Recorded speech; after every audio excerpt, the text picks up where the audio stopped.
Dear guests, dear audience, dear listeners and viewers of this wonderful, wonderful event recording, which we hope to preserve for many, many years.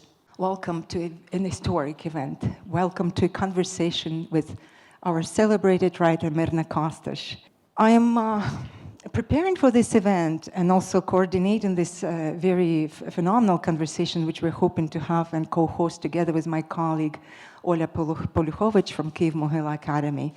We've been really thinking about all the important context which is behind that meeting. Myrna, you have celebrated your 80th anniversary this year.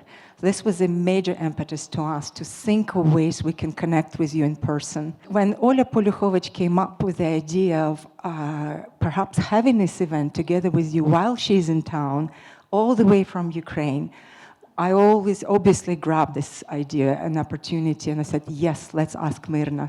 So thank you for agreeing to be part of this conversation with us. I'm glad I was back in Edmonton. Indeed. My colleague and friend Olya, representing Kyiv Mohyla Academy, is a co-host of this event. And coming here from Kyiv in times as ours is also, of course, reminding us all of other complicating circumstances in which we gather.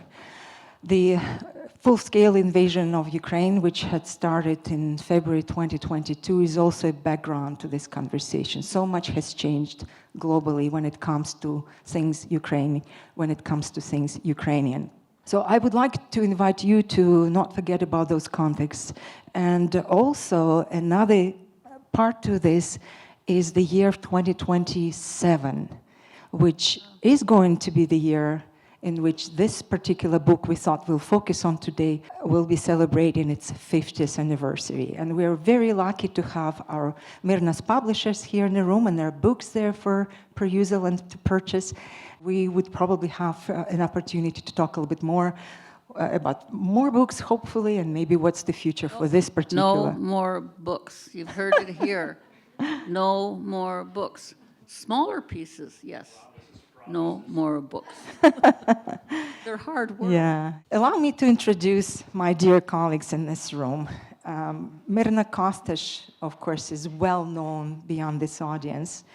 The 2024 laureate of the Kobzar Literary Prize, Myrna Kostash is the author of classics All of Baba's Children, and of the award-winning Bloodlines, A Journey into Eastern Europe, The Frog-Legged Reader, and The Prodigal Daughter, A Journey to Byzantium.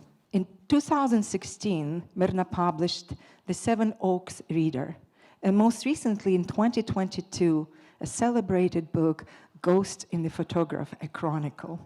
Her essays, articles, and creative nonfiction have been widely anthologized.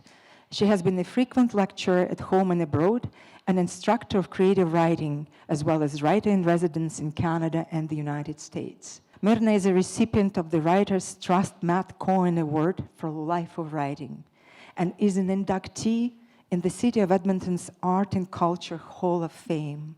There's even Kostash's Boulevard, named for her in Southwest Edmonton, although I figure you preferred it to be somewhere in an alleyway named after you off 118th. Off 118th Avenue, 89th Street, and I would love to have had a Myrna Kostash alley. Back alleys were classic, you know. And my Gido, this isn't Ghost in a Photograph, used to bring his horse and wagon in from his acreage with vegetables to sell at the market and park the horse behind the house in the alley, you see. That's why I would love to have had the Myrna Kostash. Yes. We all have the work to do to achieve this goal or dream. Yeah. Also, Myrna is very active with Edmonton-based Indigenous Ukrainian Relationship Initiative, a very important initiative which is also supported by so many other colleagues in the room here. Myrna volunteers with the Mission Outreach Committee of the Ukrainian Orthodox Parish of St. Ilya, and is a former member of the board of St. John's Institute in Edmonton, a co-founding member of the Creative Nonfiction Collective of Canada, and a founding member of the Writers Guild of Alberta. She is a life member of the Writers Union of Canada. Myrna is the subject of the documentary Myrna Kostash Here, 2023, part of the series Local Narratives, The Lives, Legacies, and Locales of Edmonton's Ukrainian Canadian Community. It is a research project of the Ukrainian Resource and Development Center at McEwan University, and for that we thank you, dear representatives of McEwan. My co-host and friend and colleague, Dr. Olha Poliukhovych, as I've mentioned, comes from Kyiv Mohyla Academy, where she wears many hats. And the important hat which brings her here to Edmonton is the one of Vice Rector of Research and Academic Affairs in Kyiv Mohyla Academy, National University of Kyiv Mohyla Academy. But Olha also is a literary scholar with keen interest in Ukrainian Canadian studies, Ukrainian Canadian literature, and dare I say, in anything Myrna writes. We are very, very happy and pleased to be able to have you all here with us at the Canadian Institute of Ukrainian Studies for this conversation with Myrna. And for those of you who may not know me, my name is Natalia Khanenko-Friesen. I'm the director of the Canadian Institute of Ukrainian Studies. Also, I wear a couple of other hats. I'm a Hutsulak Chair of Ukrainian Culture and Ethnography in the Cool Folklore Center at the Department of Modern Languages and Cultural Studies.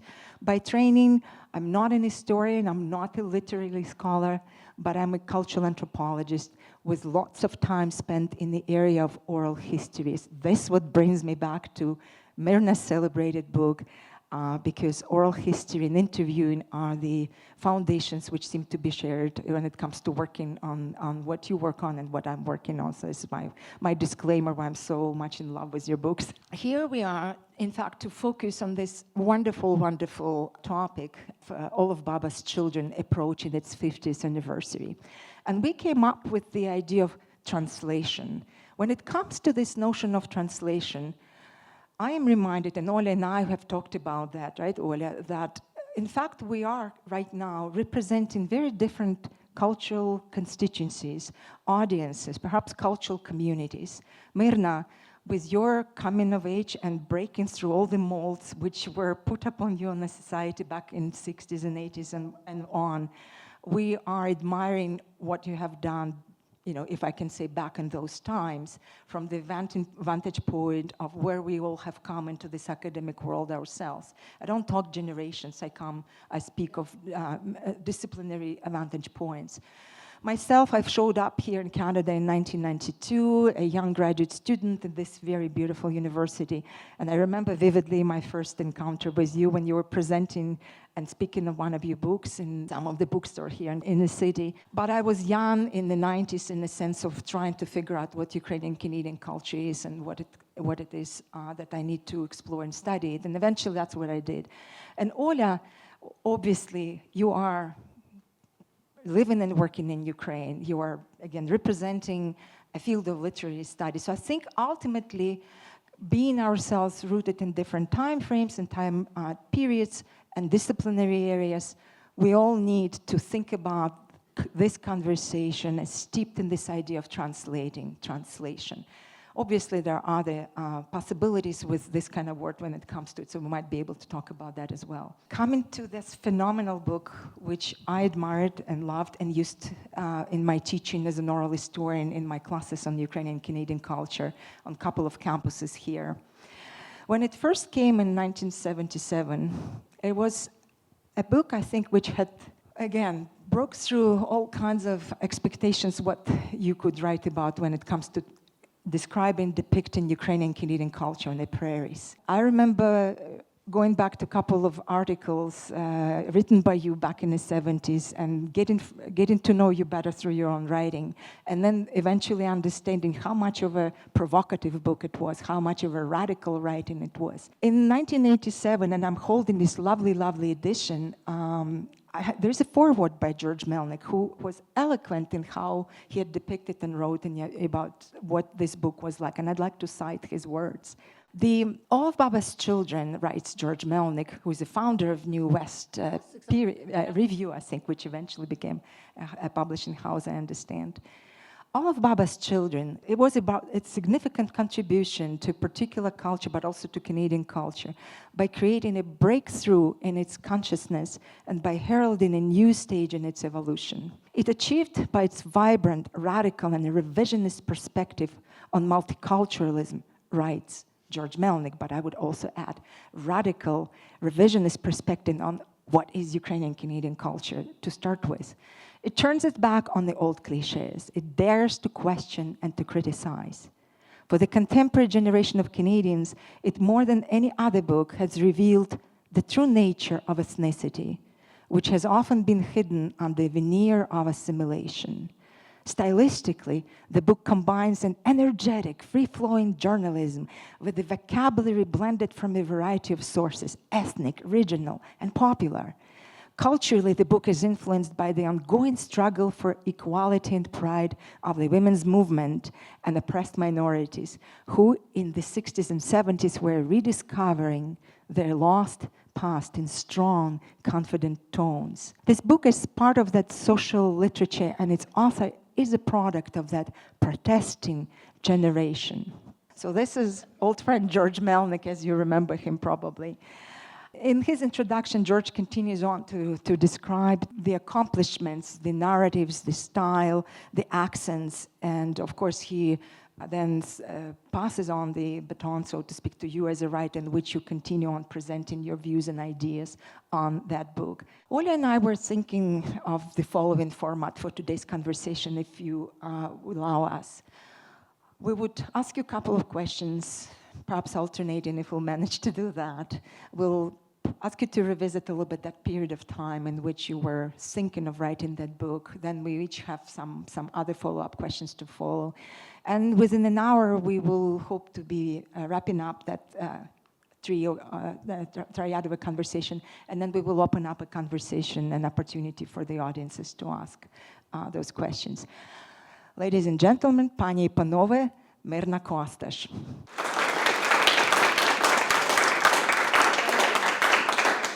Well, there's a lot to unpack right there from 50 years ago. In fact, a little bit more than 50 years ago, because this book, a book, was conceived in Toronto, where I was living, and I was a freelance writer, writing for magazines.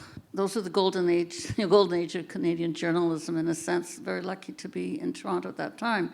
However, like with all of us who were writing for newspapers and magazines, we were getting very frustrated that our work was ending up in sort of kitty litter boxes, right? On the floor of a bird cage, right?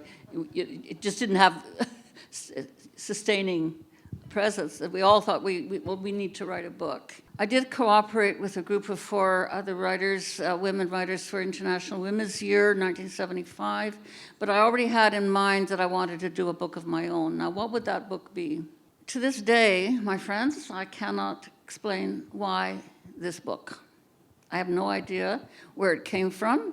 And initially, it has a very different concept to it, because when I applied for a Canada Council grant to support this, I had in mind going back to Alberta, going into a Ukrainian Canadian town, and doing this thing that so the new journalism did, which was to tell the story of 3 generations of a family within that small town. And there would necessarily have to be quite a bit of creative nonfiction in doing that. But in any case, that was the proposal. That was the project I got the money for. Well, that is not the book I wrote. Because when I got to Two Hills, and I decided how I decided on Two Hills, we can tell that story too. I arrived in June of 1975 for 3 months in the Frontenac Motel in Two Hills. Completely misnomer for that area, but in any event, I parked myself in the motel. I had my still then quite clunky Sony tape recorder, and I went almost systematically around town to talk to as many people as I could find or who would speak with me. And I should say one thing about process here, a procedure.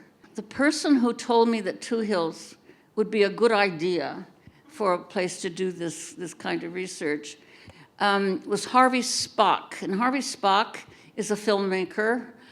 He lives now in Mundare, but he grew up in Two Hills. And he said, the town is perfect for you, Myrna. It's got all these different elements to it. And I said, what's even really perfect about it is nobody in my family, my extended family from that area, had ever lived or worked in Two Hills.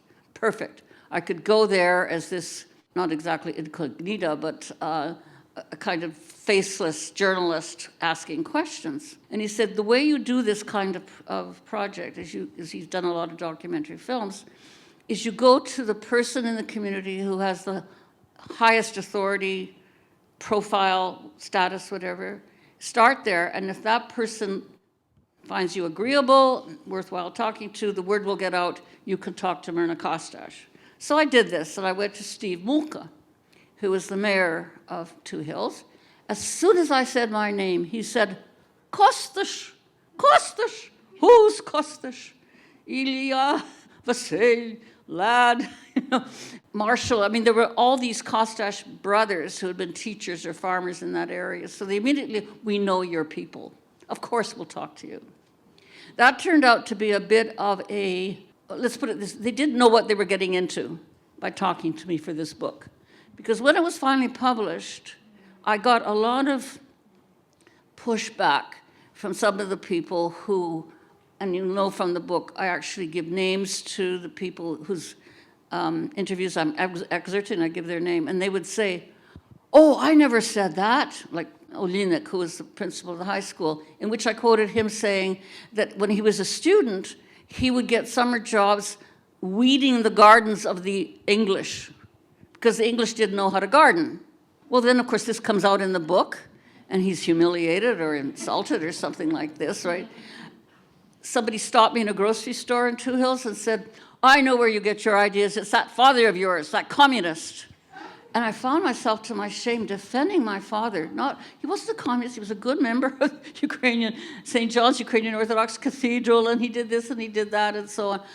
There was a broad range of pushback to the book. But by the same token, this is kind of anticipating, I think, some of the questions you might ask me, there was an incredible gratitude for the stories I did also include, because I talked to those people at Two Hills, the ones who had been sort of marching behind, I don't think it was the communist, it wasn't the hammer and sickle, but there was a legendary, because I saw the photographs of a march down Main Street of Two Hills in the 30s. So there was one group of Ukrainians behind the Union Jack, and the other group of Ukrainians, I don't think it was the hammer and sickle, I think it was maybe the Farm Labor Temple Association. Anyway, this was in the community. Those farmers who participated in the farmers' strike when they poured out all their milk from the milk cans at the train station because of the depression. Well, this could go. You just have to read the book. But I just want to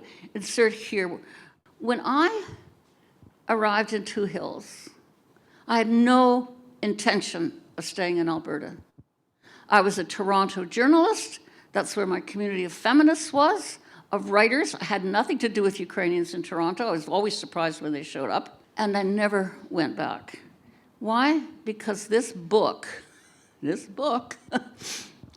brought me into a community of Ukrainian Canadians who I didn't know existed in Western Canada. Mind you, a lot of them came from Eastern Canada anyway. Socialist, Ukrainian, anti-Soviet Ukrainians, Ukrainian independentists, if you like, but on the left, socialists, feminists, and who had beginnings of a cultural milieu here in Edmonton at the University of Alberta because of Kyiv. He had been brought in as graduate students or something. Roman Petrician read a magazine article that was published in advance of the book itself. I was writing the book, I was here in Edmonton, the magazine Saturday Night, you may remember it, if you are a certain vintage, it was a wonderful place to publish. And I wrote a rather polemical piece that they published under the title, Baba was a bohunk.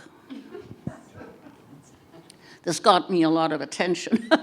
I'd explain it was not my idea of the title, but in a sense it was true. That was the point. Having read that, Patrician and Bogdan Kravchenko invited me to have lunch. They did not pay for my lunch. I have to put that out there. To this day. And they invited me to speak to their group, a little cultural group on campus called Hromada. And I remember that first meeting was in a classroom here at the University of Alberta. Bogdan Chomyak was chairing it. And I guess we talked about Two Hills or whatever, because this was in advance of the book actually being published. So when it was then published, I already had a kind of receptive community for it, and this just kept widening as more and more people got to know the book. And I was, in a sense, that person who, let's say somebody in Myrna or Laklabish or wherever would say, we know who you are, and you're one of us. Me, I said, looking around. And eventually that came true, as I had many more experiences in relation to the reception of the book. So that's the background. Secondly, and I won't belabor this, I had no idea what I was doing in the sense of the content. I was a freelancer in Toronto. I was a new journalist. I had very vague ideas of Ukrainian history, and I started to read up about some of it, but mainly about Ukrainian Canadian history. My bibliography is a shambles, such as it is. I'm not even sure I put one together. And it has a tone that this overlaps with the question of translation. How do you translate tone? Because the tone of all of Baba's children, well, I think George puts it quite well, it is very passionate, and it's what I call writing with a big, fat attitude. And that's what comes through. And I think that was so compelling for readers, is that attitude that for the first time in Ukrainian Canadian writing, that was, well, it's not the only one, but it was the one that got most attention. I would like to remind you all of Helen Potrobenko's book, No Streets of Gold, that came out at the same time by a publisher in Vancouver, one of the left-wing press, I forget what it was called. Anyway, I have to tell this story. Our books came out about the same time. We knew each other from writing circles or Ukrainian circles or what have you. And we bumped into each other all the time at these events. And she said, well, Myrna, you're going to be rich and famous, but I'm going to be a heroine of the working class. And that's kind of how we divided it up.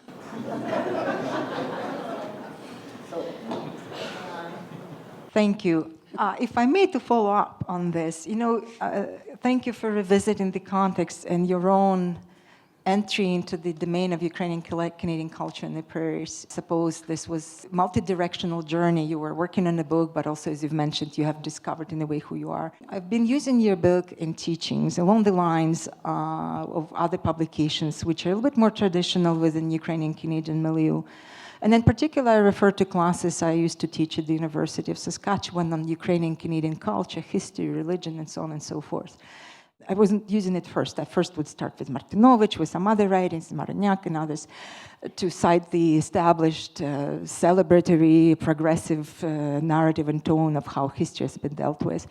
But then we would work with your book. And I was very thankful for what you've done, because I think you've opened up so many layers, and you've shined light on so much complexity which defined the evolution and formation of Ukrainian Canadian culture in the prairies that we would not have otherwise access to. So thank you for that. Well, it was almost unintended, but it was a result of working in new journalism. And I make a distinction about that from creative nonfiction or literary nonfiction, which is what I've been writing more obviously since my fourth book. And it's very much in evidence in Ghosts in a Photograph. And this is the distinction. With new journalism, it's still journalism, it's reportage. You go out, you ask questions, you go back home, you read books, you make notes, and then you put the two things together. Okay, so there's a lot of context that I include because I did all this secondary source. I do no primary source research, by the way, aside from the interviews. But I'd done a lot of interviewing as a journalist, magazine writer in Toronto, so that was just came naturally doing that. But then what do you do with that? You've got these stories and you've got a context for them. What I did with them, and mainly new journalism does do this, it brings those two things together through the medium of the writer's own voice. So I think that's a distinction with academic writing, is that you, even though I hardly use the first person singular, what comes through, and this is what interests me about translation, Olha, is how you reproduce a tone that is unique or particular to a Ukrainian Canadian situation and a reaction to it in another language, but we can get to that. New journalism was the ideal genre for this. What was unintended, because I could not have predicted it. It was how it would resonate with people. All I knew is I'd done a really interesting job of new journalism, spent time in a community. I ended up buying a quarter section, actually coming out of all that experience, right? But I'm not there speaking for myself in my first person, and that's what happens more in creative nonfiction. But I was to follow up with the actual question, contextualizing that work of yours in the time and the period in which you've been. You already mentioned, of course, that you were strongly informed by your rootings in feminist movement of the time. We obviously know you being exactly that. And you've mentioned that at the same time, Canadian Institute of Ukrainian Studies was about to come as a new established institute. And we, of course, know we're in times of celebrating this newly achieved accomplishment of all Canadians, a policy of multiculturalism. I think to a point, you were already in some ways, if you wish, rebelling against this sort of a unified vision of what multiculturalism would be. And here's the question for you, fast forwarding to maybe now or maybe a few years ago. Framing changes, our historic times change. We view and understand that period of multiculturalism very differently. We know that the white paper has been shoveled behind. We don't include, haven't included really the indigenous efforts to carve out some legitimate space and powerful space for themselves in those times. So these were somewhat failed projects, right? Political projects of the nation. What are your views of that effort of yours to write the book in response to multiculturalism from now? And if you would be coming back to that opportunity to do the book again? I'd have to really think about that, because even back when I was writing All of Baba's Children and speaking about it, I rather derisively probably said multiculti. The book actually pushes back against what are called official multiculturalism within the community itself, as well as framed in the larger geopolitical context. As you pointed out, in my reading, I was reading all this, the generation before me, which the ones who were not on the left, okay, the ones who were right-wing or center or something, just wanted to do a decent job of accounting for Ukrainians in the Canadian mosaic, and here's what we accomplished, and we came from this, and we achieved that, and so on. All of that is true, but it's only half the story.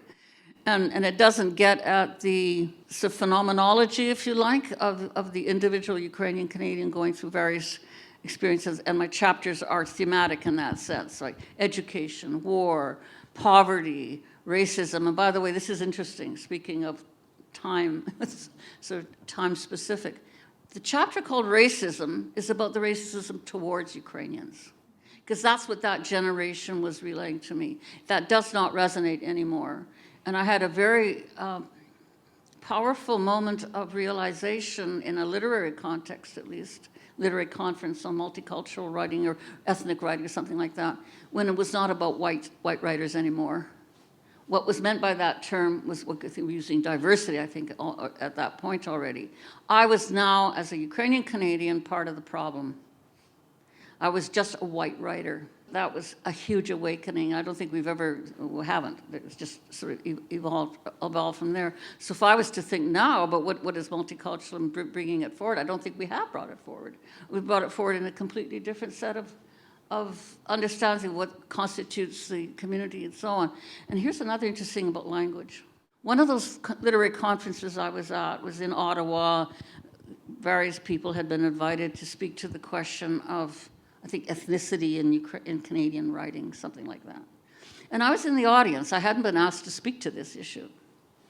Those who were speaking to the issue were from India, Sri Lanka, I think maybe at that point already some from, I don't know about mainland China, but from Hong Kong and in the Caribbean.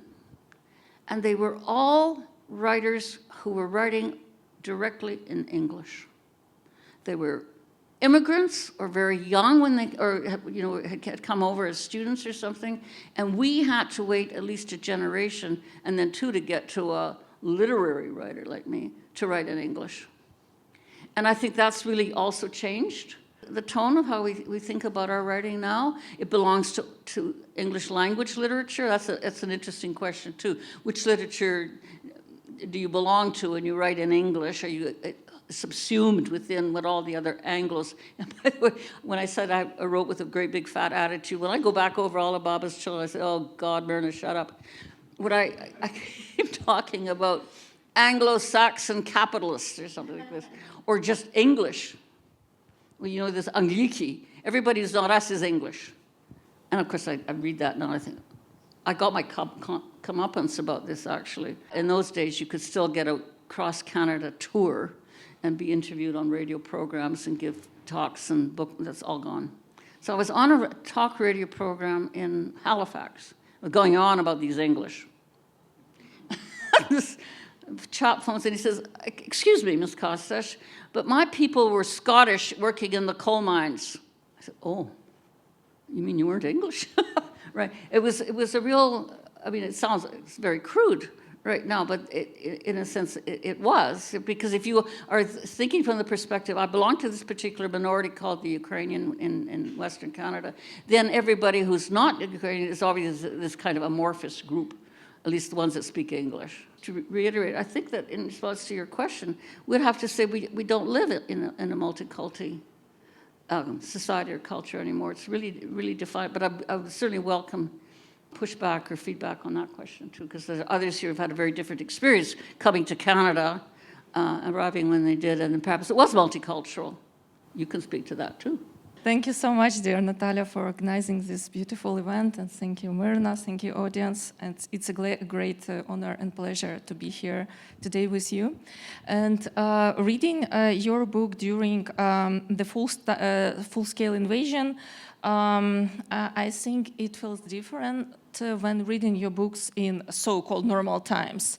And what you're writing about in All of Baba's Children resonates with so many Ukrainians now, the topics of immigration, cultural preservation, nationalism, community, politics, and all those kind of things. These are real issues that Ukrainians now are searching for and looking for. What is also important in terms of form, we touched a little bit about, you told us about new journalism, but what we can see now in Ukraine is the rise of essay genre.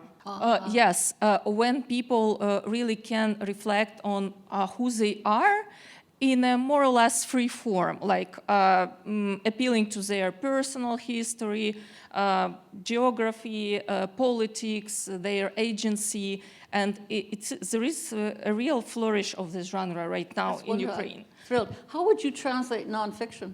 Науково-популярна. See, it's a negative. Наукпоп. We say наукпоп, науково-популярна литература. Or not художественная литература, Yes. right? So there's always a negative to it. But Okay, I'll just because I think it's important in terms of a translation, is that as far as I know, English is the only language that defines this genre that it's not fiction. I discovered this at the Canada Council when there's a French language section, the English language section that are meeting to judge grants and all this kind of thing. And I said, well, what are they calling it over there on the other side? Well, they call it three things, and this is to speak to your point. They call two things: récit, story, and essay, right? Reflection. It can be, so you need more than two or more than one word to define. So would you say that what you've just described incorporates what we would call nonfiction? Also nonfiction, but I think essay is more common word right now because the boundaries of genre becomes like more fluid, right? Yeah, and sometimes we cannot define even for ourselves what is this because the time is so intense and we have so much writing about all those issues that we have to figure out what it is. I think what resonates among Ukrainians in your books very much, and in particular in this book, is the experience of being other, Ukrainian as other. It's a huge topic. I mean, since independence, I'm more than sure that each Ukrainian in Ukraine had this experience of being other in own country. I mean, That's very strange. no, it's maybe someone from audience, I see Dmitro is nodding his head, will say that more to you, but I even recalling being on a bus after the Orange Revolution, when I claimed a driver to stop at the stop in Ukrainian, literally everyone at the bus, like they turned their heads to see who is speaking in Ukrainian on the bus. And see what you're yeah, saying, and yeah. it's other. It's experience of being other. It's in the capital of Ukraine. It's about No, Kyiv. now I understand what you're saying. In your newly published essay, Writing Ukraine, you claim, I quote, an exploration of Ukrainian Canadian identity in 1970s. Why Baba's Children? As a non-Anglo female nonfiction writer from the prairies, I thought of myself as an outsider to the Canadian mainstream, an assertion I make repeatedly in the book as a kind of heartbeat bent on understanding the earthiness that lay in my roots in Ukrainian settlement in Alberta and its culture, if not values, end quote. So could you please reflect a bit more on this issue of otherness? Because I think even for those people who have experience of immigration, who came to Edmonton, to Alberta province, this is essential topic. Well, as I suggested earlier about that revelatory moment when I realized I was part of the problem, that I had been dissolved into whiteness. Frankly, it became embarrassing to make any claim as a Ukrainian Canadian, middle class, educated, world traveler, blah, blah, blah, as I was some sort of marginalized other. At the time that I was writing the book, I very much identified with that generation, my parents' generation, who had exactly that experience. And it's graphic and it was painful. But by the time it needed to transmit all of that, I think it came through in all of Baba's Children how much I was in sympathy with, in solidarity with, especially as against those accounts of the community that were all what we call Pollyannish, you know, it all ends very well and everybody's happy, and I was fighting back against that. But all those other kinds of otherness that I refer to there, even those have kind of disappeared. Being a feminist now is kind of dates you, but also because of gender politics, I've been dissolved into what's called cisgender woman, right? And suddenly, I'm again part of the problem. Socialism, what can we say about the left? That those identities have evolved and dissolved. But at the time, I felt them very powerfully. And it was, I think, part of also the whole official multiculti. I remember when I came back to Alberta and everybody was wearing, this was during International Women's Year 1974, and people were wearing this big badge that said Chomunyi, because the official slogan for the International Women's Year was, why not? And so I thought, this is exciting, this is thrilling, that we have a group of people in our Ukrainian Canadian community that are lining up with International Women's Year and so on. So I could enter into that sense of multiculturalism being, and I think this is what I really try to get at, this group Hromada, the people, like-minded people writing from the left, let's say. We really had an aspiration that our community of resistance to, well, it wasn't globalization, Anglicization, assimilation, Canadian patriotism, that there was a way of resisting this with other people, the others. And this, unfortunately, never really came to pass. At one time, I remember we had a brief moment when we were going to go out on a strike picket line with some striking Métis workers. I think they were at a packing plant or something. And nothing came of it. Because I don't think anybody outside the Ukrainian multicultural world cared about or related to the kind of fight we were putting up against multiculturalism when it was something that we all desperately wanted to support, right? So there was an intense moment where you felt other, not as a Ukrainian Canadian, but as a Ukrainian Canadian in resistance to the same old narrative that we tell about ourselves that gets celebrated here, you had a festival over there, and you get another dance concert, you know what I'm talking about, right? Those endure, much to my surprise. We still have this Pesenka festival going on. We still have our booth at the Heritage Festival. So it speaks to something, I guess, but that isn't where this particular, when I say I had an attitude, my attitude came out of a sense of wanting to push back against that kind of, the kind of Ukrainian Canadian narrative that doesn't include a lot of those things that you read in all of Baba's Children. It doesn't talk to the women, doesn't talk to the doesn't talk to the poor people. There's a question of ethics in this too.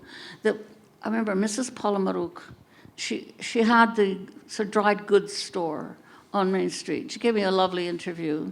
she phoned me the next day. She said she couldn't sleep all night because of what she had told me about her parents, about the poverty of that family in the 30s. And she says, and I don't want to disgrace them. They were wondering, would you take that out?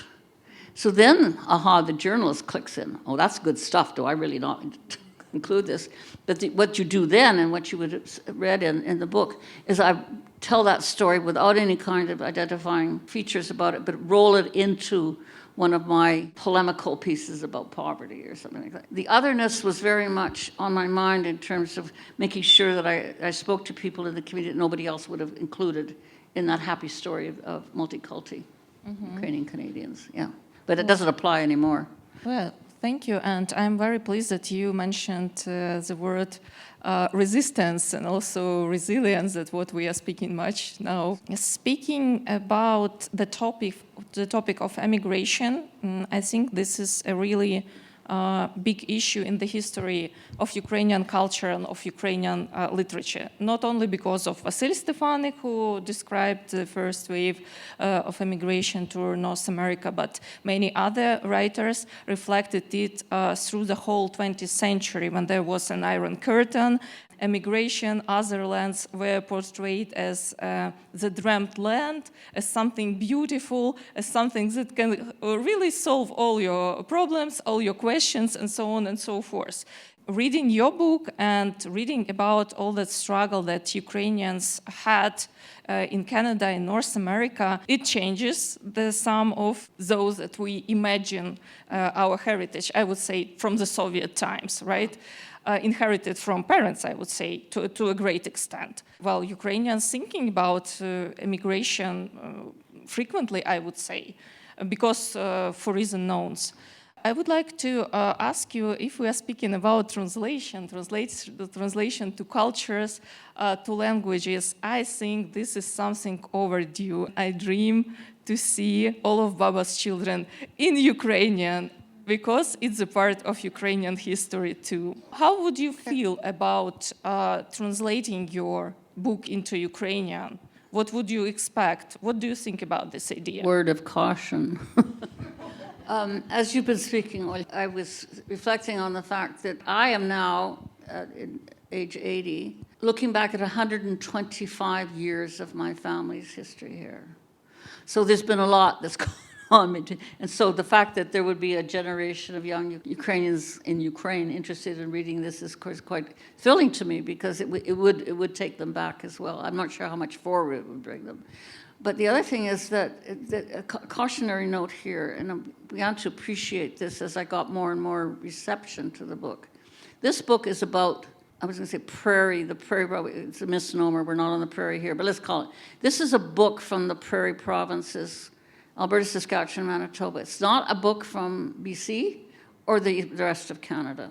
And that's an important one, because I wrote it because I had no particular awareness. I wasn't acutely aware at all of the differences. This is why I didn't know anybody in Toronto. Who are these people? In Toronto, they come from another generation, blah, blah, totally different experience. So all of Baba's children, ushi babini jita, that's as far as I got with the translation, okay. It's specific to Ukrainian Canadians that came in the first wave.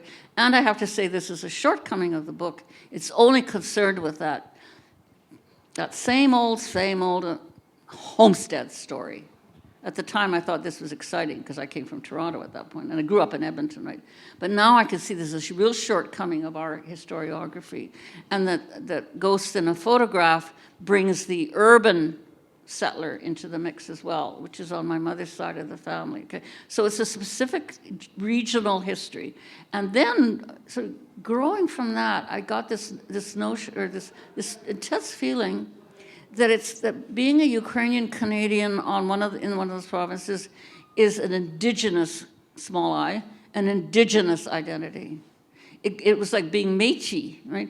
It only has happened here, on this territory. It hasn't happened in Vancouver, God help us, and it's another thing altogether, It's in Winnipeg, it's in Saskatoon, it's in Edmonton, so that I don't know is whether in translation for a Ukrainian language reader would get a sense that this is a very political, a very particular kind of Ukrainian Canadian? Or do you feel that there's something, a kind of universal interest there? Does it really matter whether it's about Ukrainians in Quebec or Ukrainians here? Because the themes are universal. Yeah, so you are going deeply to your to the history of Ukrainian community in Canada, and it can be read as something very specific.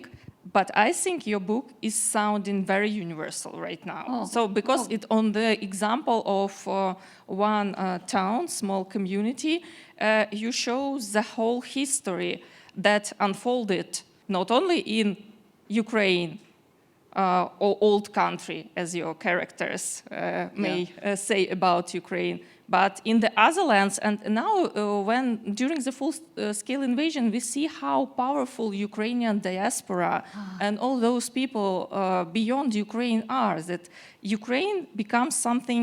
It's not only about geography, I would say.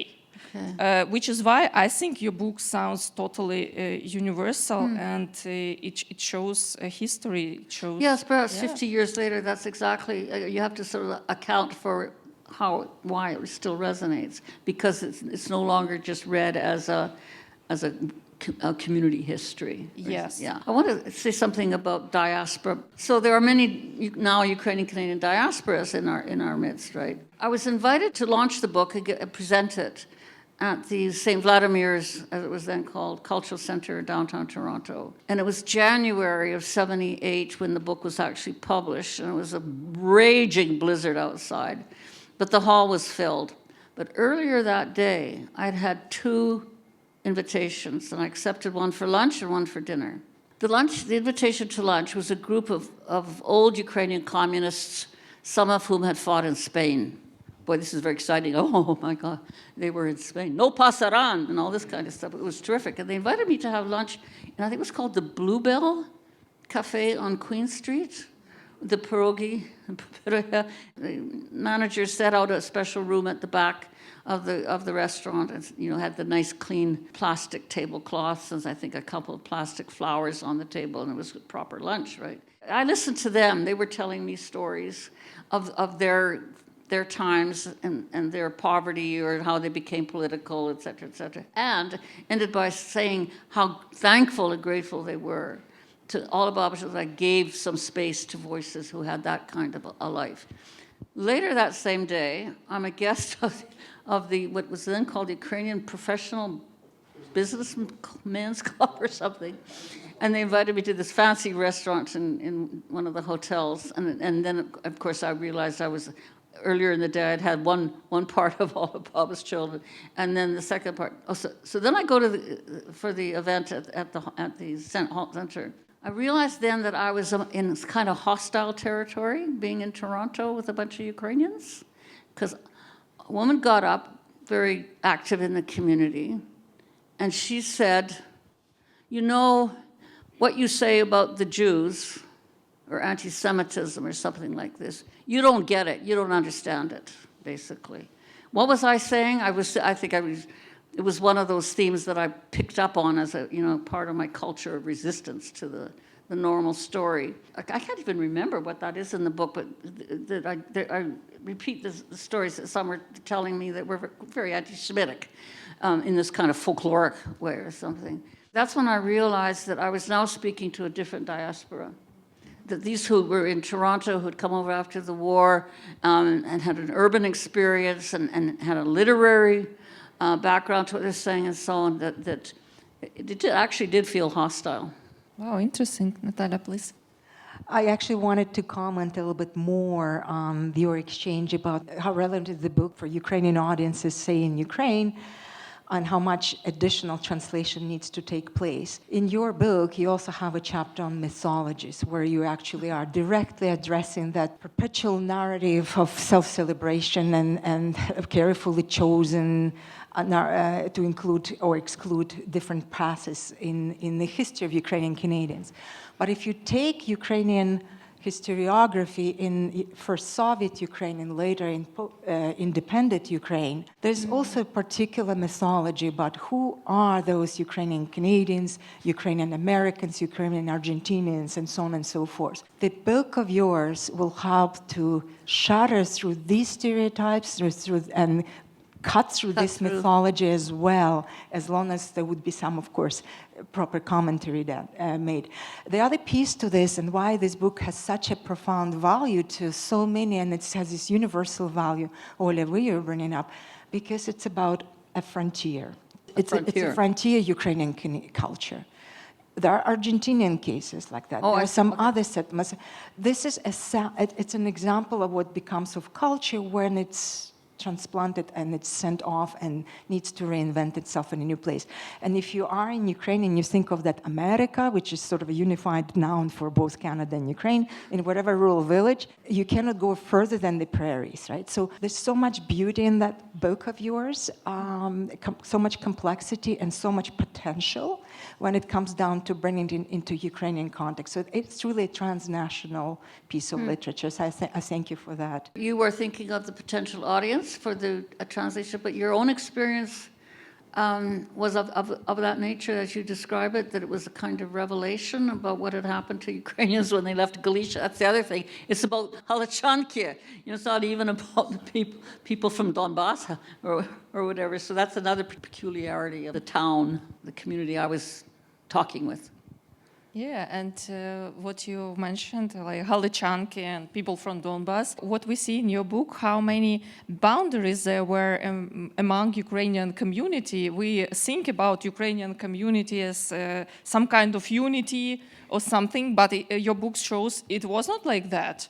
And all the complexities are very visible. I think it's important to speak right now about this, because when we go to elections, some politicians, we saw it in the past in Ukraine, use these boundaries for their own purposes, to say, look, there are differences. Blah, blah, blah. Yeah, and your book shows this story as well. Let's talk about the churches. Okay. I was so ignorant, even though I had been raised in the St. John's Ukrainian Orthodox Cathedral, ignorant of the fact that this was a church, an institution that was made in Canada. It had no analog in Ukraine because it was a Russian Orthodox church in central Ukrainian territories, and had been Greek Ukrainian Catholic in Galicia, from which our immigrants mainly arrived. And I could never understand these Ukrainian Catholics.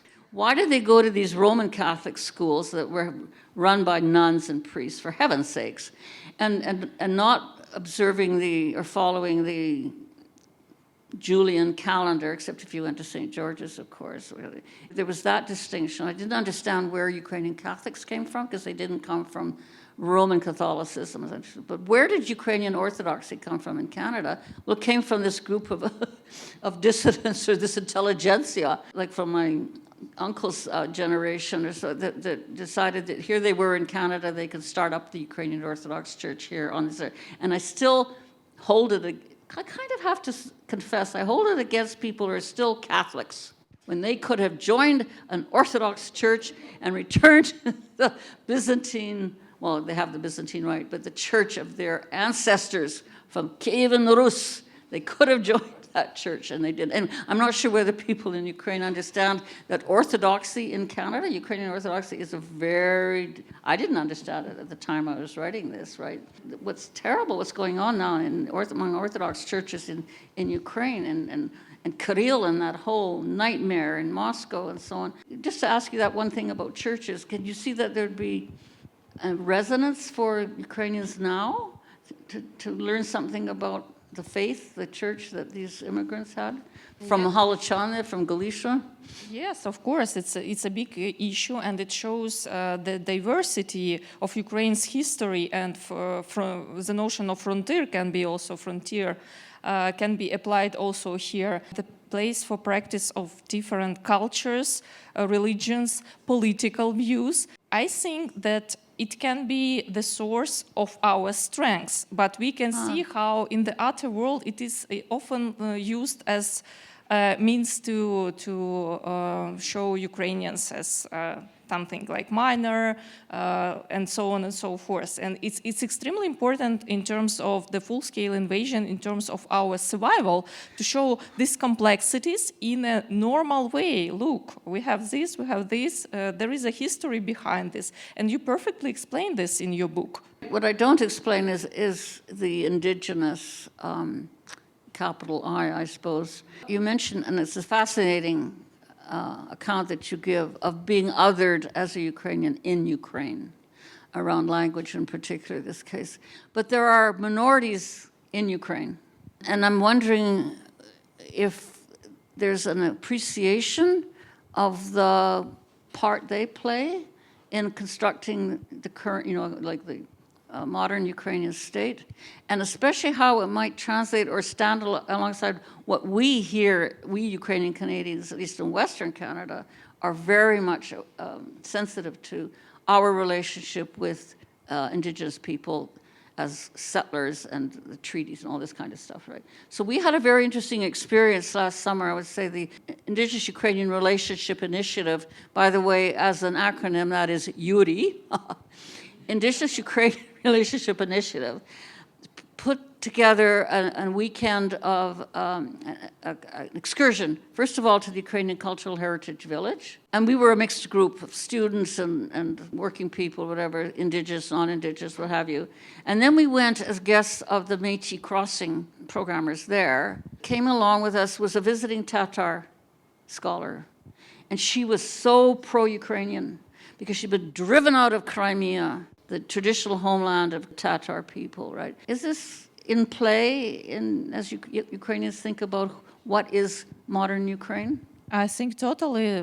The one small example is what Natalia and Canadian Institute of Ukrainian Studies are doing, promoting Crimean Tatar studies in terms of native people's studies. It sounds it's understood, universal. yeah. Yes, and we are aware of the multi-ethnicity of Ukraine. It's been a topic for years. Yeah, so that would fit. There would be but it's been reconsidered, and we search for some universal approaches how to explain ourselves, and that how you influence the representation. How would you translate multiculturalism as it's understood in the Canadian context? Multiculturalism. Fine. Багатокультурність. I just have to say another cautionary word. There was, at one time, a brief stab at the thought of translating Olha Poliukhovych's children, and the provisional aspiring translator asked me, what's this CPR? Is that the Communist Party of Romania? And it never occurred to me it could possibly be read like, because I was writing for a Canadian public. But it doesn't fit the context anyway. Like suddenly I'm talking about the Communist Party of Romania. So this is just, it leads to that question that we were talking about, is a reader of Olha Poliukhovych's children has to have a whole bunch of footnotes? Or you have to say, well, this is what is meant by the CPR, this is what Treaty 6 was, and contextualize it all the way through? Yes, but that's what you already did. Okay. Yes. I give that. We have the context. I should read it again. Yeah, we have everything. We have context, we have words. Yeah. Okay, that's good. No problem then. I just want to say something about this image, this babe here. Well, those who knew me then, because I did look like that, didn't I? Yes, okay. And you had a lot of hair and it was like fluffy, right? Anyway, this photograph came about because I was asked to sit for it by this. He's no longer with us, but Con Boland had a studio, right? I think it was down in Riverdale, that area, right? And he was just known. He just did like the Yusuf Karsh of Edmonton, if you like. So out of the blue, he calls me up and he says, "I want to take your studio portrait," right? And this is what came of it. I have no idea what inspired him, because at that time there wasn't much buzz about the book or anything like that. And that's, by the way, the first edition. The first printing, anyway, the first edition that was brought out in hardcover by Hertig publishers at the time, right? And there is a collector's version of this. If you have bought the book back then in hardcover with the dust cover on it, and it doesn't have my photograph on the back, it's a collector's item. Because Hertig realized the mistake. Oh my God, we forgot to put the authors. It wasn't this one, of course, it was before that. If you could make that case to a bookseller or sell it to somebody saying that it's really worth it. Anyway, that's what that is. All right, and at that note, let's shift the gear and ask our audiences to use the momentum, and if there are questions, here's an opportunity. I am not of the prairies. So when you're looking at translating and looking to that experience as representative of Ukrainians in Canada or North America, you need to be careful. I grew up completely different. When I moved from Toronto, Niagara Peninsula to Winnipeg, I had culture shock. I was 18 years old, but I had culture shock. And the first thing I still remember today is I could not understand why people who were in my grandparents' age were speaking English in church. That took me a while to understand. And this is just, I think, a cautionary note that I don't know whether this just based on my own intense research on what was happening 110 years ago in Alberta in Canada, that may only be representative of a small part of the Western prairies as well. This is just a cautionary note, and in my own research, I push back almost against the use of otherness. To me, it's become a very convenient label, but there are too many dynamics, I think, even at that time, to be able to apply otherness, because if we were other, then why were Ukrainians being elected to legislative assemblies and school boards and mayors? Ukrainians, even at that time, were becoming the community. Again, I'm not part of an academic staff. I feel that we need a little bit of caution when we start using the word other. I remember in the Niagara Peninsula, talk about Anglo-Saxon community. War of 1812 is an important element of growing up there. Sitting outside a principal's office for the whole day as a grade 12 or grade 11 kid because he wouldn't allow us to teach Ukrainian in the public school in the evenings. This is just my cautionary note about otherness, how representative you're looking at if there is a translation. Thank you. It's a good point, and it's the beginning of our dialogue. It should be expanded. It shows that we have to take into account different experiences and have many translations, in fact, to reflect on those experiences. Many of your readers will be, if not exactly scandalized, rather distressed by my very, what we call loosey-goosey knowledge of Ukrainian history. So I don't know whether you want to put in a cautionary note for the reader. By the way, this is Myrna Kostash's version. That's fine. We can only convey the universal through the particular, and so I don't feel that you need to apologize for your book. Thank you. And I think that's kind of what we came to this, that 125 years later, that it has now become, that particular has become a universal. Actually, that was true at the time. There were people that came from other ethnic minorities, white ethnics anyway, who said that, this reproduced an experience that they had heard from about their Dutch grandparents. It's always this competition for whose grandparents were poorer. You talk about you had a dirt floor, we didn't even have a floor. Right, this kind of thing that was kind of incurrent. But it's true, there was already a resonance and I was very pleased about that. I really hope that would be the case, and it speaks to what you're saying. Though I was saying something about very particular group of people, that nevertheless there would be something of their experience that obviously other people in Canada would have experienced. So yes, I think yes, thank you. I'm really fascinated and very much intrigued with the connection of Indigenous and Métis people with the Ukrainian people and how they supported each other. And we take a look at George Riga's Ecstasy of Rita Joe. George grew up north of Athabasca, not the best farmland. very poor son of Ukrainian immigrants. And he went to work with the indigenous people, going from farm to farm during harvest. Yeah. And that is where he got the fuel, if you will, for the ecstasy of Rita Joe. And some of you are looking at me with surprise, because this is not common knowledge. But that's what happened. I'm thinking of that particular work of mine and how it relates. I'm wondering if this is a new expression, a new path forward to help us understand. The Ecstasy of Rita Joe was a play from the 70s? 1967.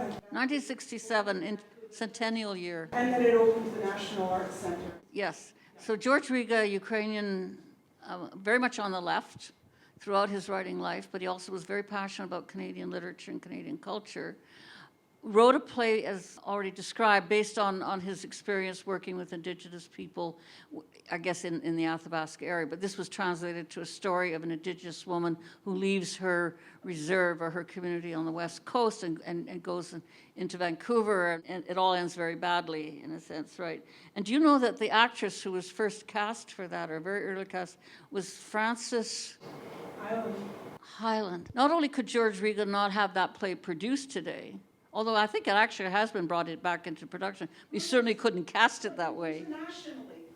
Internationally, yeah. In Turkey, there's just a production of Ecstasy of Rita Joe in Turkey. And Yeah. I know this Okay, so because this is Tanya, particular his to the daughter, is Universal his again. literary agent. And instead of Canadian Indigenous people and their situation, it was the Romani people. And Kurds. Yeah. But I want to talk about mythologies now again, because I think we're falling into a trap of mythologizing this history now.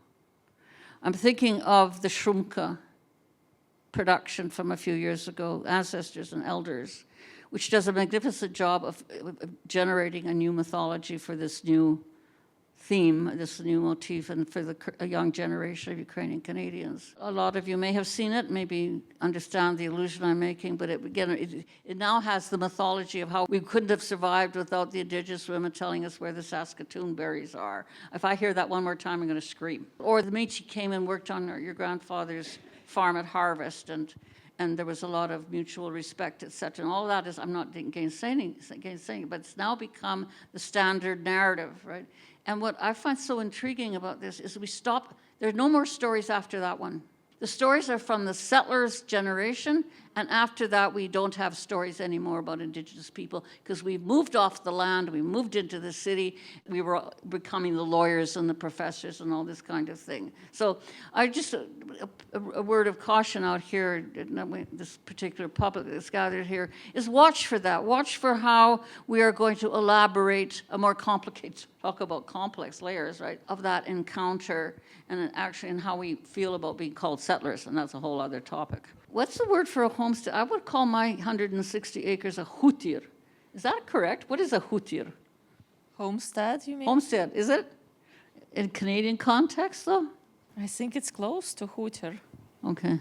And you talked about moving off the land, and I think there's probably academic people that know much more, but the process of assimilation, especially my generation, the baby boomers, how we grew up in Edmonton here, and yet 1 foot in the country, because you still had the uncle and the babas on the farm, and yet we're in the school with a lot of Ukrainian names, but not all Ukrainian, and so it's sort of that a two-culture kind of childhood, and we'd go out to the farm for the weddings and the funerals that were purely Ukrainian, hear the mythology, learn the attitudes or pro or anti-Semitism and how not to trust the banks and stuff like this. And yet that we sort of moved away from that.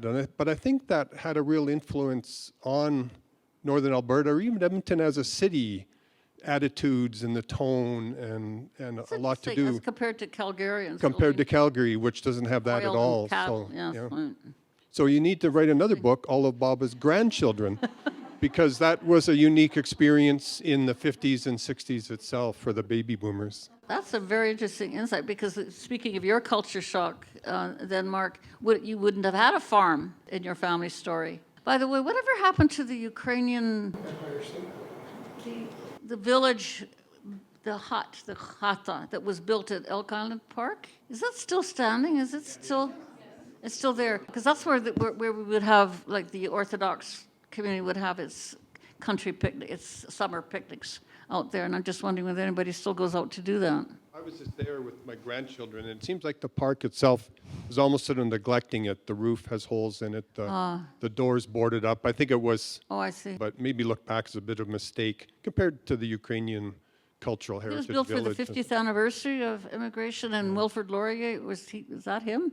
50 years after the Ukrainians came to dedicate it or something, and my great-uncle Peter Zvadich made himself very evident there. We know your book has its life of its own, so it's sort of separate from Myrna, who is in front of me right now. It's taken off, and it will journey through translation, something in Spanish translation, and so on and so forth as well. Someone who is an oral historian and used your work in teaching, I'm also very curious about actual interviews, what have become of them, how you worked with these stories, whether they were audio recorded or you were not writing down your hand notes, and where are those wonderful archival materials? They're at the Provincial Museum. In Alberta? Yeah, I gave that bunch to them, and I haven't added on to it, but I have no idea whether you can still play them. I suppose you can. So we have your I haven't asked interviews. about them in years. Since then, I've got another archive going at the University of Regina School of Journalism, and in any event, because I've done so much magazine journalism and a heck of a lot of interviews, I was very much using a tape recorder. There's a downside to using a tape recorder as opposed to transcribing everything you're hearing in a notebook while you're hearing it, which is what I had to do when I was traveling in East Central Europe in the 80s, in Czechoslovakia, Poland, Ukraine, God knows. I had to record everything after the actual interview because I couldn't have a tape recorder. What you miss when you just have the audio is that you then have to remember, what was it like in that person's kitchen? What was hanging on their wall? All that, and I'm not sure there's much of that. I think I get it from the interviewees themselves. Okay, the way you open up, you come into somebody's house, they've agreed that they're interested in talking to you. I haven't got anything to say, whatever. Okay.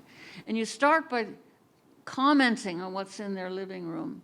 Oh, that looks like an aerial photograph of the farm. Yes, that's what it is. And then they get or here's a wedding picture, or there's something from Ukraine there or something. And then you always, whatever they're telling you, you move on for that. At the same time, you're keeping in your head the questions you want to ask. It's a trick. But you've got the record player, and so then when people read what they said, and they feel tricked somehow, it's because they don't understand. First of all, this is not a book called Golden Memories of Our Pioneers, that you buy it at the church basement. This is not that kind of a book. I think people were very disappointed. They were horrified that I had put out all this dirty laundry for the rest of Canada to read. Right? This was new for them anyway. Because you're not including the entirety of everything you heard.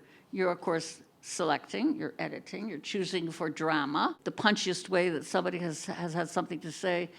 You ask the same questions perhaps from one person to another, but only one of those versions will be the one that you use because it's the most exciting one or the most revelatory or so on. But then you're back as a writer, so here I've got all these voices and there's things I want to say too, etc. Well, I mentioned that already.